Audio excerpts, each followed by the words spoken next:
Hey, my name is TJ. I'm a person in long-term recovery. For me, that means I haven't had a drink or a drug since August 9th, 2016. I'm here hosting the Recovery Matters podcast with Rick? Hey, Rick, you want to tell us a little bit about yourself? Yeah, sure. My clean date is February 5th, 2008. I've been sober over 17 years. Nice. I've been in and out of the program for a long time. That was my date when I finally surrendered. All right. Yeah. What was life like for you growing up? How'd you grow up? No, it was pretty typical for an addict. Dysfunctional family. My father was also an addict. My mother was also an addict. They went to Woodstock together. How about that? Yeah.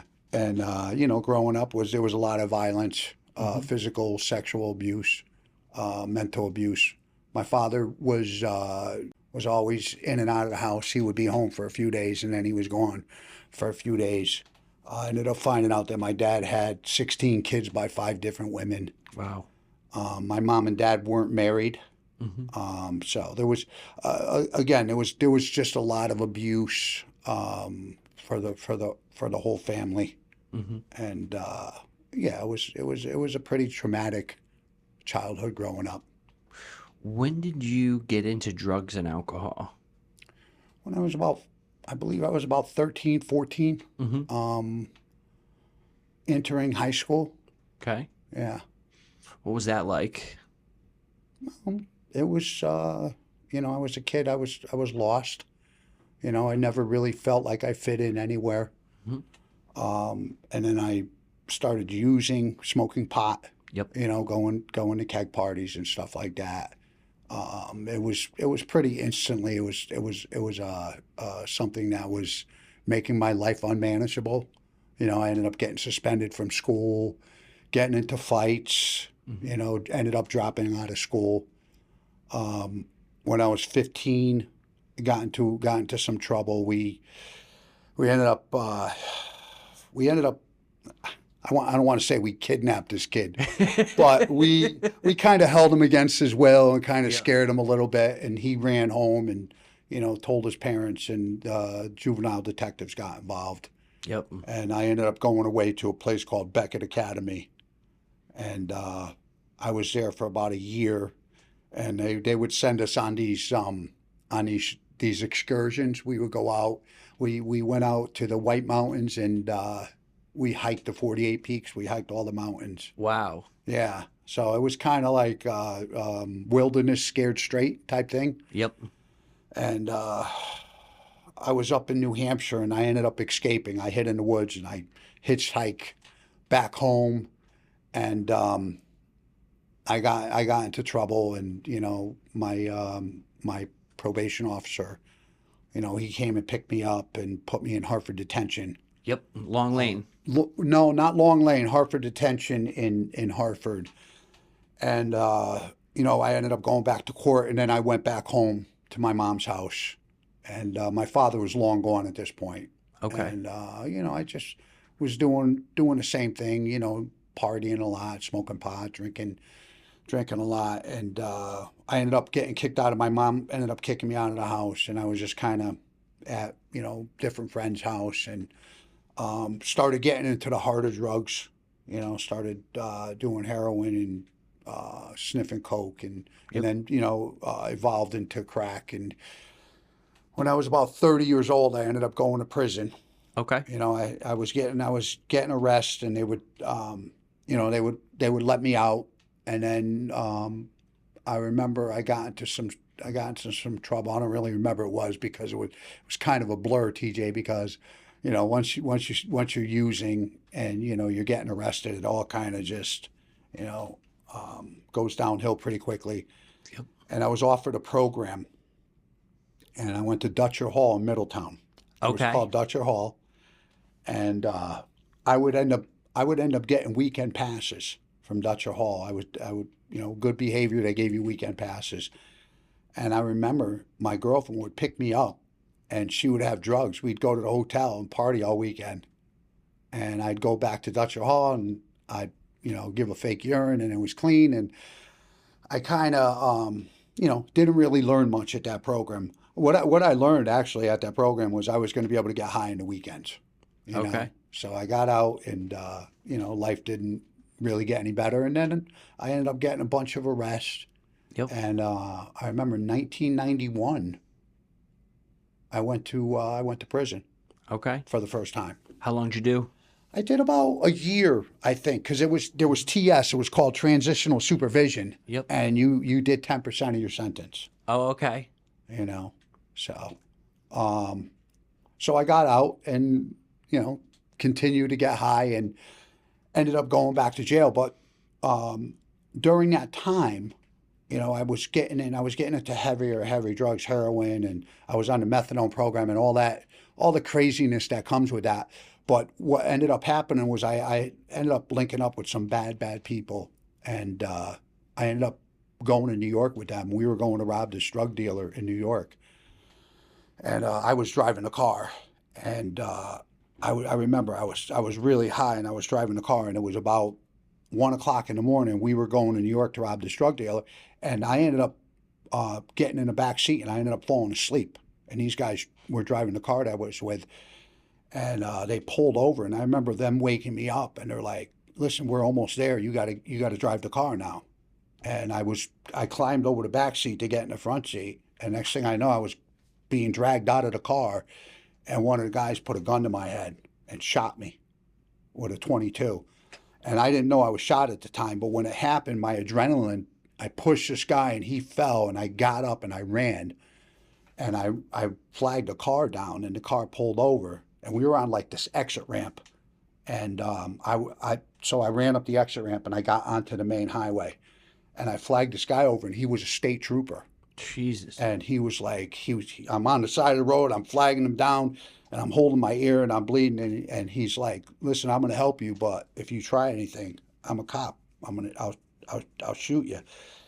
And so he took me to the hospital, and come to find out, I'm at the hospital, and they did X-rays, and I called my girlfriend, and I told her what happened, and she ended up coming to get me, but they didn't know at the hospital I was shot. I didn't find out till I got back, and I went to UConn Medical Center because my ear was like infected, and they ended up doing X-rays, and they said, "You were shot." So there was a bullet in my head. The cops came, and they ended up, doing this investigation, and they ended up arresting these guys. And so that still didn't stop me from using. I remember when I went to UConn Medical Center, I was admitted into the hospital, and I was on methadone at the time, and I was smoking crack pretty bad. So I had my girl bring me crack, and she brought me heroin, and I was on methadone, and I was on pain. I was all high on medication. And I remember laying there in my bed, and meanwhile I got a cop at my door because they didn't know if these guys were going to come and come and try to finish me off. Yep. So they had a cop on my door, and the cops were looking for them, the New York cops, because the cops came from New York. They were looking for him. And so I got my girl bring me drugs into the hospital. I'm going in the bathroom, and I'm smoking crack, and I'm getting high. And I remember I'm laying in my bed, and this is how sick I was. Desert Storm had just kicked off. I'm watching this on TV, and it was the first time like a war was ever in real time, live. And I'm getting high, and I'm like thinking to myself, "This is great. I love this." You know what I mean? And I didn't see all the insanity that was going on in my life. And so anyway, I ended up leaving the hospital, and I ended up because I had been getting arrested. I had a bunch of charges, and I remember I was in Morgan Street Detention Center. Okay. And I'm in Morgan Street Detention Center, and the guys that shot me got picked up, one of them, and I was dealing with that, and it was just crazy. And so I ended up going to court, and that's when I got sentenced to that year. I ended up doing a year. I had like 3 or 4 years parole. And I ended up violating my parole, and I went back to jail, and I ended up getting 5 years. Okay. So in 1994, I ended up getting sentenced. I went to jail for almost 3 years. I got out in 96, and that was really the first time I gave recovery a shot, because I was in jail. I started going to meetings, and I ended up getting out of jail, and I stayed clean for about almost 8 years, I want to say. I went to a halfway house, got out, and cleaned up my life, and then I ended up picking up again. and I stayed out there for about 8 years. So when I finally came into recovery, February 5th, 2008, um, that was the first time that I really like dove into recovery, got a sponsor, did step work. The other times I was kind of half-assing it, and yeah, and I got clean February 5th, 2008. I ended up moving into a sober house in New Haven, and I started doing recovery things, getting a sponsor, doing step work. I got a job at the New Haven Animal Shelter, walking dogs. Wow. I ended up being on the board of directors, helping dogs get adopted and all that. Because Nice. I was in a sober house. I was in the Harriet Rosen house, and I wanted a dog. And I said to the guy, John, I said, can I get a dog? And he's like, no. And one day this dude came home, and he's like, I said, where are you going? He's like, I'm going to walk the dogs. I said, how do you do that? He said, you go to the animal shelter, you get certified to walk the dogs.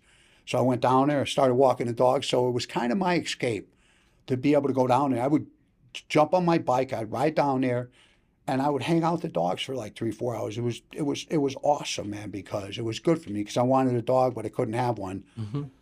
And yeah, just one of the great, cool things that I've done in recovery, TJ. Like, I have a dog now, a Rottweiler named Lola. She's almost 14 years old. How about I've had her that? since she was 10 weeks as a puppy.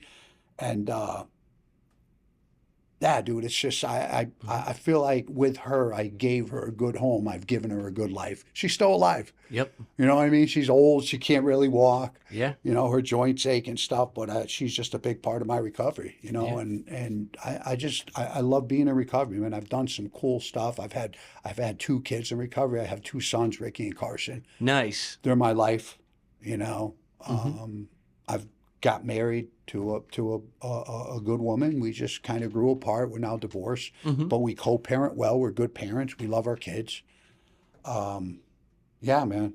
Just life is awesome. That's I'm really, sure really you cool. know you've been in recovery for doing a Of course. podcast. Yep. We do a podcast. You know, we do a podcast called the Risen from the Ashes, a Redemption podcast. Risen from the Ashes, the Redemption podcast. Yeah, it's on Spotify. Nice. Yeah, And and then if you you- guys do YouTube clips too? We do YouTube clips.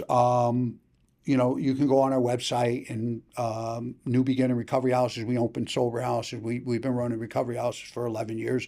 We started a nonprofit called the Redemption House. Nice. Tell me more about the Redemption House. So Redemption House it's kind of a bridge for people to go. It started out, me and a guy were having a conversation. My buddy Dana, Dana Smith from New Life 2 in New Britain. And so one day we were talking, and he's like, we need a house where if somebody in a sober house relapses, because, you know, the old school way, when somebody relapsed in a sober house, they were kicked out of the sober house. Yes. Because as a sober house owner, you have to keep the sober house, the people in the sober house, you have to keep them safe. Yep. So if you have somebody that relapses, what do you do with that person?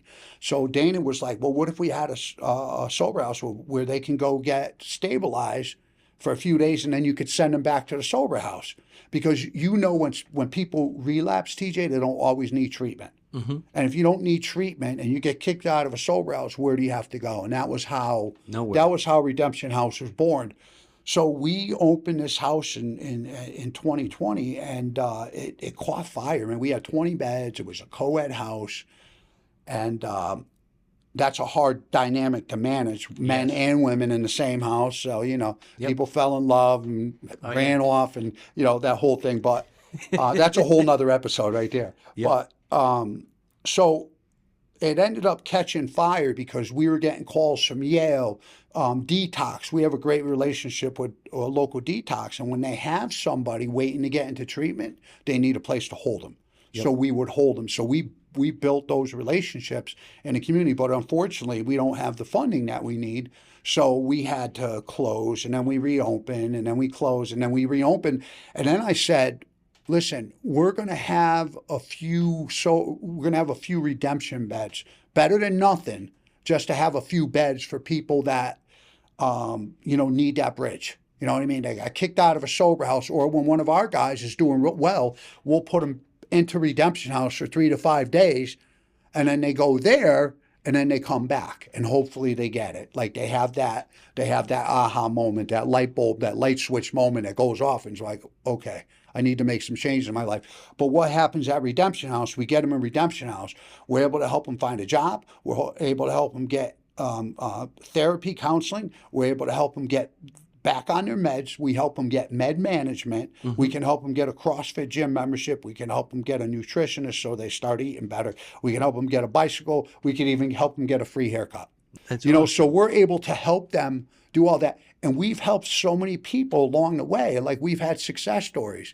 Oh, yeah. Even people that we both know went to Redemption House and they did well. You know what I mean? So Redemption House is something we're trying to figure that whole thing out.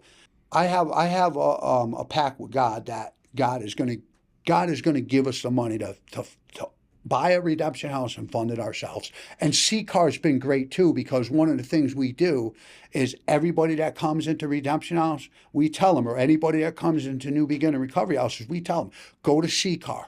Yep. Get yourself a recovery coach. Go to CCAR. Get hooked up with TJ. Get hooked up with Ivan. And you know what I mean? We try to get them in the herd, because proximity is very important. When It somebody, is. the proximity, the people that you surround yourself with, the environment that you surround yourself with. If you surround yourself with CCAR and a good recovery house, there's a good chance you're going to recover. Yes. So we tell all our people, you know, go to CCAR and get yourself a recovery coach. You know? bring up a lot of really good points, right? So number one, Redemption House. So I look at somebody like me. So I was on and off sober, had a lot of recovery experience. I couldn't connect that dot from getting sober to staying sober. That was that big piece, that big disconnect, right? So when I was getting back into recovery, I spent maybe 72 hours in a detox. I'm like, come and get me. You know what I mean? Like, I'm out of here. You know, everybody wanted me to go to inpatient. Dude, I've been to so many inpatient programs. At a certain point, it's like, no, I need to do what I've been learning how to do for the last 7 years, right? And that's that piece where you get to do that at Redemption House. It seems like you get to, and if somebody has a one-time reoccurrence in their addiction, you know, does that mean they need a detox? Does that mean that, like, oh, they need to reset and get back into that life? And you talked about, it's basically, when I think about it, when I was coming into recovery, right, I would go to a lot of AA meetings, and I was very, very sick. And I was so sick, I needed to get around the people who were well. I needed to catch the wellness, right?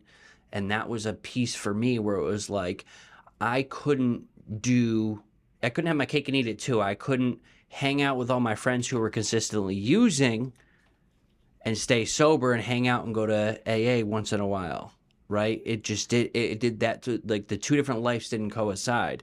I needed to be there and be a part of consistently, right? I had to make recovery my life and then navigate how to get, and Redemption House really gives people that opportunity, it seems like.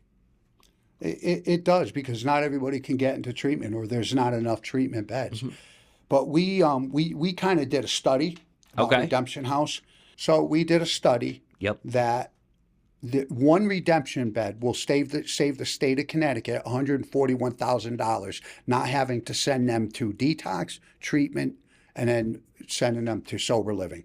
$141,000 a year. That's per bed. Redemption House had 20 beds. Wow. So if you times that 20, you're talking almost $3 million a year. So now you got $3 million a year. You have one Redemption House open, and you have $3 more million a year to educate people, to have more treatment beds when someone does need treatment. Because not everybody, TJ, is eligible for a redemption bed, because they need detox, they need treatment.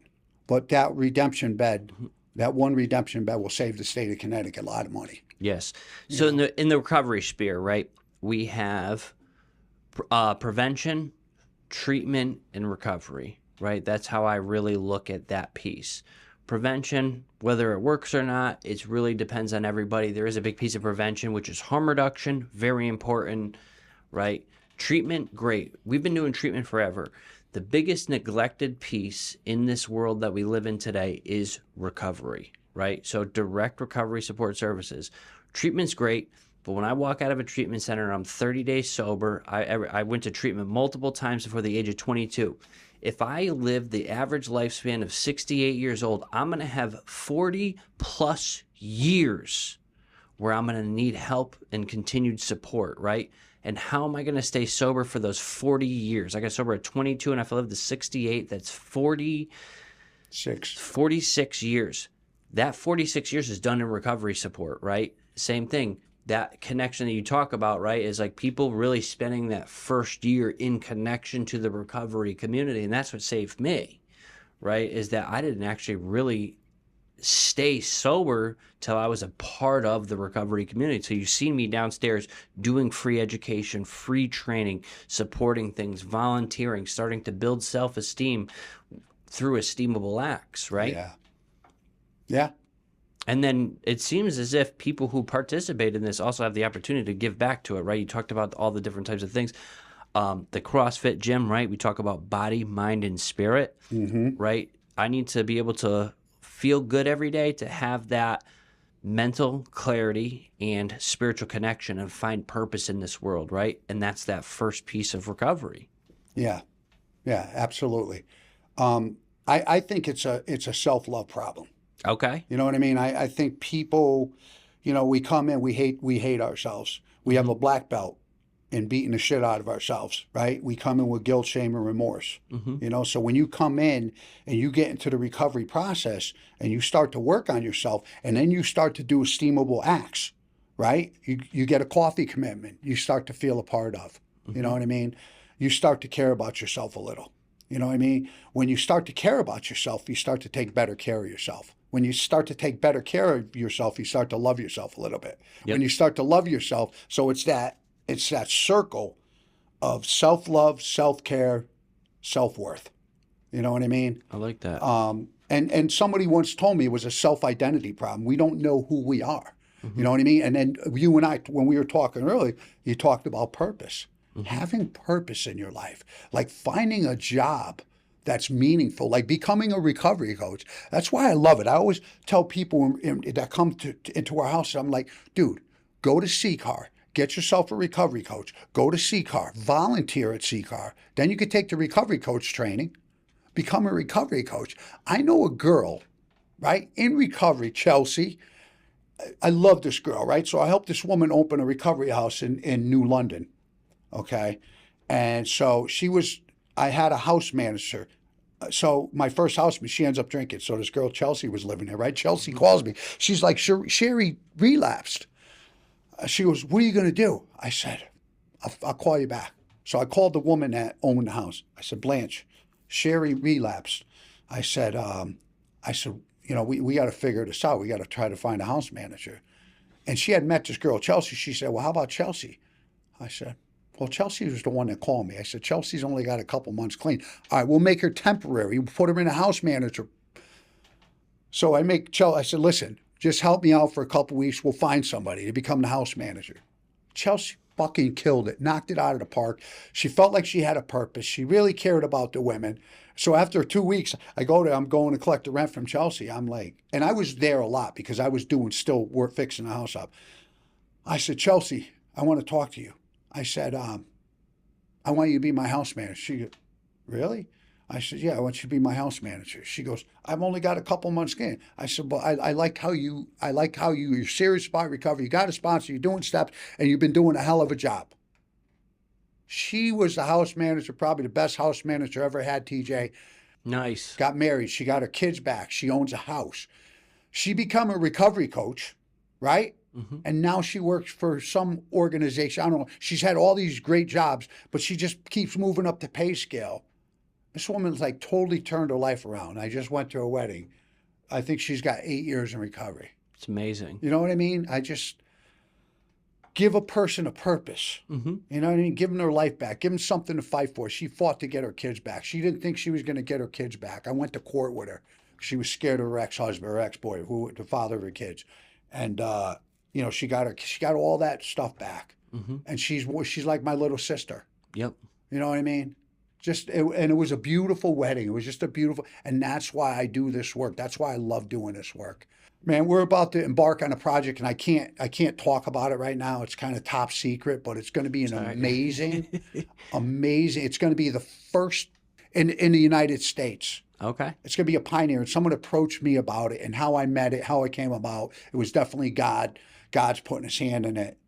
And it's just amazing. I'm a father. I mean, I just love being in recovery. We've been doing recovery house for 11 years. We started Redemption House. You know, it's just amazing the things that happen to us in recovery. And I like this phrase I heard a long time ago: find God, clean house, help others. That's a winning formula to have a great, awesome, outstanding, amazing life. You know, brother. Oh, absolutely. You know, man. Absolutely. So Yeah. Thank you so much. I appreciate you. yeah.